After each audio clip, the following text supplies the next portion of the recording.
मुंबईमधून एक मोठी बातमी आहे। चैत्यभूमीवर जाणाऱ्या रिक्षा अडवल्यामुळे अनुयायांनी रास्ता रोको केलाय। सायनपासून चेंबूरपर्यंत मोठ्या प्रमाणामध्ये वाहतूक कोंडी यामुळे झाली।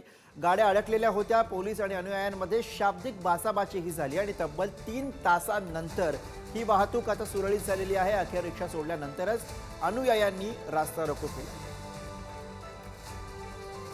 तर चैत्यभूमीवरती जाणाऱ्या या रिक्षा अडवण्यात आल्या होत्या आणि त्यानंतर पोलीस आणि अनुयायी यांच्यामध्ये शाब्दिक बाचाबाची झाली आणि त्यानंतर आता जेव्हा रिक्षा सोडल्या त्यानंतर हा रास्ता रोको मागे घेण्यात आलेला आहे।